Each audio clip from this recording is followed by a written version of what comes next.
ఇది చాలా ఇంపార్టెంట్. కొంతమంది రిలేషన్షిప్స్లో అలా వైఫ్ హస్బెండ్ మధ్యలో వాడు తెలివివాడి, నువ్వు ఇట్లా ఎందుకు చేసావు, అట్లా ఎందుకు చేసావు, నువ్వు ఇట్లా ఎందుకు ఉండలే, మీ వాళ్ళు ఇట్లా ఎందుకు చేశారు నాతో అని లెక్కలు వేసుకుని మోసపోతుంటారు. నువ్వు 10 సార్లు చూస్తారు, చూసి నేను మోసం చేస్తారు.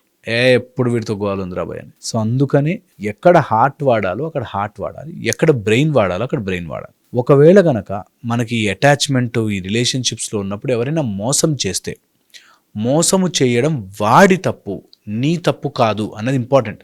గిల్టీ ఫీల్ అవుతారు, అరే నేను మోసపోయానే, నేను తప్పు అయిపోయాను, నేను చెడుగా అయిపోయాను అని చెప్పి. ఎప్పుడు అట్లా అనుకోద్దు. మోసము చేయడం వాళ్ళ తప్పు, మన తప్పు కాదు అన్నది మైండ్లో బాగా గుర్తుపెట్టుకోవాలి. So never get dejected, disheartened. ఎప్పుడు కూడా డిజెక్ట్ అయిపోయి డల్ అయిపోయి నేను మోసపోయాను ఉండకూడదు.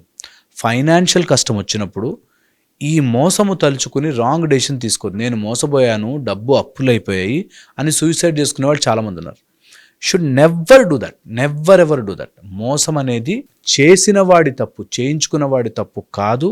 నువ్వు అలా ఒకసారి ఎప్పుడైనా తప్పు జరిగితే దాని నుంచి నేర్చుకుని కరెక్ట్ అవ్వడం చాలా ఇంపార్టెంట్. కొంతమంది ఏమవుతుందంటే ఒకసారి మోసపోయాం సరే, అలా పదే మోసపోతుంటారు, అదే చేస్తుంటారు. ఇది వాళ్ళ ఆశ. మీ ఆశ వల్ల మీరు మోసపోతే తప్పు. ఒక చోట ఎక్కడో పెట్టారు, రాలేదు, మళ్ళీ పెడుతున్నారు అంటే అది మోసము కాదు, పాపం. తెలియక చేస్తే తప్పు, తెలిసి చేశారు అంటే పాపం చేసుకున్నట్టు. తెలియక చేశారంటే నువ్వు మోసపోవడానికి నువ్వు అర్పించుకున్నట్టు. So you should never do that.